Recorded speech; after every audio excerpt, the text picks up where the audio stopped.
What's your birthday wish for Bimbi? Dati talaga, I dreaded na magkakaroon siya ng girlfriend. And, ngayon, push ko ng push. Honey, send her flowers. So I told Mama, Mom, di na yan yung style ngayon.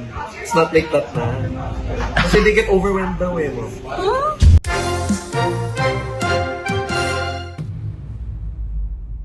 Formal na pagtatapat ni Bimbi Aquino kay Kris Aquino tungkol sa kanyang seryosong intensyon na panliligaw kay Riza May Dizon at ang umuusbong na matinding tensyon at hidwaan sa pagitan nina James Yap at Vic Soto sa gitna ng kontrobersyal na tambalang maybe. Magandang araw sa ating lahat mga kapamilya, kapuso, at mga taga-subaybay ng pinakahuling mga kaganapan sa mundo ng showbiz at industriya ng aliwan. Isang napakalaking balita at walang kapantay na usap-usapan ngayon sa buong bansa ang opisyal na pag-akyat ng antas ng ugnayan sa pagitan ng dalawa sa pinakasikat na kabataan sa industriya na sina Bimbi Aquino at Riza May Dizon. Ang dating itinuturing ng marami na simpleng biruan, haka-haka, at usap-usapan lamang sa iba't ibang plataporma ng social media sa ilalim ng tinatangkilik na tambalang maybe ay ganap nang nagkaroon ng isang napakalaking formal na kaganapan na nagpayanig sa buong mundo ng aliwan. Batay sa mga pinakabagong eksklusibong ulat na lumabas mula sa mga pinagkakatiwalaang tagapagbalita sa lipunan at mga kilalang showbiz insiders. Formal na nakipag-usap at direktang hinarap ni Bimbi Aquino ang kanyang inang si Kris Aquino upang opisyal na ipahayag ang kanyang seryoso, taos-puso, at formal na intensyon na manligaw at pagsikapang makuha ang puso ng dating tinaguri ang aling maliit ng Eat Bulaga na si Riza May Dizon. Ang eksklusibong pahayag na ito ay agad na nagpatingkad sa atensyon ng buong publiko. Nagdulot ng matinding talakayan sa telebisyon at internet at nag-iwan ng maraming tanong hinggil sa kinabukasan ng dalawang kabataan at ng kani-kanilang mga pamilya. Ang kontrobersyal at makasaysayang pag-uusap na ito sa pagitan ng mag-ina ay naganap sa isang napakasinsinan, tahimik, at emosyonal na kapaligiran kung saan hayagang ipinaliwanag ni Bimbi ang lalim ng kanyang tunay na damdamin para kay Riza May. Ayon sa mga nakasaksi at sa mga taong napakalapit sa pamilya Aquino, hindi naging madali ang naging palitan ng salita sa pagitan ng mag-ina sapagkat batid ng lahat kung gaano katindi ang pagpapahalaga at proteksyon na ibinibigay ni Kris sa kanyang mga anak. Gayunpaman, buong tapang at buong paninindigan na pinindot at binuksan ni Bimbi ang usapin upang ipakita ang kanyang pagiging matipuno at seryosong binata sa kanyang mga hakbang pagdating sa usapin ng buhay pag-ibig. Si Kris Aquino, nakilala ng buong sambayanan sa kanyang pagiging napakabukas, matapat, at sobrang protective na ina sa kanyang mga anak, ay sinasabing labis na nagulat sa katapatan ng kanyang bunso, ngunit nanatiling nakinig ng mabuti at buong pag-unawa sa bawat salitang binitiwan ni Bimbi. Gayunpaman, ang formal na pagtatapat na ito ay nagbukas lamang ng mas malaking pintuan para sa mga susunod na mas komplikadong kaganapan at usapin na yumanig hindi lamang sa pamilya Aquino, kundi pati na rin sa buong industriya ng showbiz sa Pilipinas. Sa kabilang banda, hindi naging ganap na positibo at masaya ang pagtanggap ng lahat ng panig ng pamilya sa bagong kabanatang ito ng buhay pag-ibig ni Bimbi Aquino. Lumalabas sa mga pinakabagong ulat at kumpirmasyon na ang kanyang amang si James Yap ay hayagang nagpahayag ng kanyang matinding pagtutol at lubos na kawalan ng pagsang-ayon sa planong ito ng kanyang anak. Ayon sa mga impormasyong nakalap mula sa mga taong malapit sa dating sikat na manlalaro ng basketball, naniniwala at nagigigil si James Yap sa paniniwalang masyado pang maaga at bata para sa ganitong uri ng seryosong romantic pursuit si Bimbi. Ipinaglalaban ng kampo ni James Yap na dapat ay magtuon muna ng buong pansin at oras si Bimbi sa kanyang pag-aaral, sa kanyang personal na pag-unlad, at sa iba pang mas mahahalagang prioridad sa buhay bago pumasok sa mga ganitong uri ng usaping pag-ibig.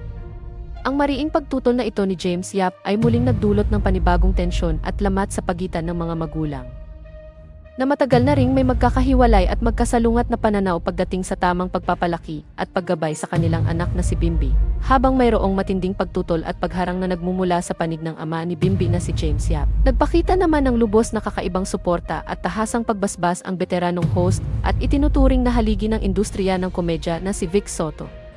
Si Bossing Vic Soto ay kilala bilang isa sa mga pinakamalapit na tagapayo, pangalawang ama, at nakakatandang figura sa buhay at karera ni Riza May Dizon simula pa noong nag-umpisa ito bilang isang bata sa Eat Bulaga. Ayon sa mga nakalap na impormasyon mula sa mga nakakasama nila sa taping, tahasang ibinigay ni Vic Soto ang kanyang buong suporta at bendisyon sa dalawa, sa paniniwalang kapwa na sila nasa tamang edad, may sapat na pag-iisip, at may kakayahan na upang magdesisyon para sa kani-kanilang sariling mga puso at kapalaran. Ang pampublikong pagbasbas na ito mula kay Bossing Vic Soto ay nagbigay ng napakalaking lakas ng loob at kumpiyansa kay Bimby Aquino upang patuloy na ipaglaban ang kanyang nararamdaman, ngunit sa kaparehong pagkakataon. Lalo pa nitong pinalala at pinalaki ang apoy ng tensyon sa pagitan nina James Yap at Vic Soto dahil sa magkasalungat na pahayag at pananaw ng dalawang kilalang personalidad. Nagkaroon na ngayon ng hindi maiiwasang hidwaan sa pagitan ng mga taga-suporta nina James Yap at Vic Soto. Marami ang nagulat nang kumalat ang balita na tila nagkaroon na rin ng palitan ng mainit na salita sa likod ng kamera sa pagitan ng magkabilang kampo. Sinasabing hindi nagustuhan ng kampo ni James Yap ang tila pakikialam at pagbibigay ng go signal ni Vic Soto sa buhay ng kanyang anak na si Bimby. Samantalang nananatili namang maunawain at stand firm ang kampo ni Bossing Vic sa paniniwalang wala namang masama kung malinis at tapat ang intensyon ng isang binata sa isang dalaga. Ang sagupaan na ito ng opinyon ng dalawang prominenteng lalaki sa buhay ng mga kabataan ay lalong nagpainit sa kontrobersyang kinakaharap ngayon ng tambalang Maybe. Ang paglitaw ng magkasalungat na reaksyong ito mula kina James Yap at Vic Soto ay tuluyan ng naglagay sa tambalang Maybe sa pinakagitna ng isang napakalaking drama at kontrobersya sa mundo ng showbiz. Sa kasalukuyang panahon, labis na hati ang pananaw ng milyon-milyong tagahanga, taga-subaybay, at netizens sa iba't ibang social media platforms, hinggil sa kung sino nga ba ang dapat sundin o kung ano ang pinakatamang hakbang na dapat gawin ng dalawang kabataan. May malaking pangkat ng mga tagahanga ang naniniwala at nagpapayo na dapat lamang na ituloy ni Bimby Aquino ang kanyang tunay na nararamdaman at patunayan ang kanyang magagandang intensyon kay Riza Midizon sa kabila ng anumang pagharang o pagtutol ng kanyang ama. Sa kabilang banda, mayroon ding mga taga-subaybay na nagpapayo na mas makabubuting pakinggan muna ni Bimby ang payo at babala ng kanyang amang si James Yap upang maiwasan ang mas malalim pang hidwaan, away, at lamat sa relasyon ng kanilang pamilya. Sa gitna ng lumalalang tensyon na ito, labis din ang pag-aabang ng publiko sa kung ano ang tunay na magiging opisyal na tindig at tugon ng mismong dalaga na si Riza Midizon. Bagamat kilala si Riza May sa kanyang pagiging mahinhin at propesyonal sa kanyang karera sa telebisyon, hindi maikakailan na ang ganitong uri ng pampublikong atensyon at panliligaw mula sa isang tulad ni Bimby Aquino ay nagdadala ng napakalaking hamon at pressure sa kanyang personal na buhay.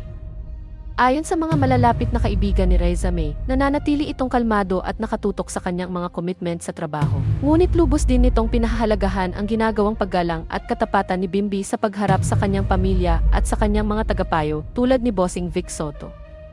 Samantala, sinasabi ring patuloy ang tahimik na paggabay at pakikipag-usap ni Chris Aquino sa kanyang anak na si Bimby upang matiyak na hindi ito masyadong maapektuhan ng mga negatibong komento at ingay ng publiko. Bilang isang ina na marami ng pinagdaanang pagsubok sa mundo ng showbiz at politika, batid ni Chris kung gaano kabigat ang responsibilidad ng pagiging nasa ilalim ng pampublikong mata. Kaya naman sinisikap niyang maging balansing gabay sa gitna ng magkasalungat na kagustuhan ng ama ni Bimby at ng mga taga-suporta nito sa industriya. Sa kabuuan, ang formal na paghaharap na ito ni Bimby Aquino kay Chris Aquino at ang mga kasunod na matinding pahayag mula sa iba't ibang kilalang personalidad ay malinaw na patunay na ang kwentong ito ay hindi na basta simpleng paksang pampalipas oras lamang o katang-isip sa internet. Ito ay ganap ng naging isang napakalaking pampublikong usapin na nagsasama-sama ng malalalim na emosyon ng pamilya, mga interes sa industriya ng aliwan, at ang patuloy na walang patid na pagsubaybay ng buong sambayan ng Pilipino sa buhay ng dalawa sa pinakasikat na kabataan sa bansa ngayon. Samantalang patuloy na naghihintay ang lahat sa susunod na opisyal na pahayag at harapang panayam mula mismo kina Bimby Aquino at Riza Midizon, nananatiling nakatutok at nakatitig ang buong industriya ng showbiz sa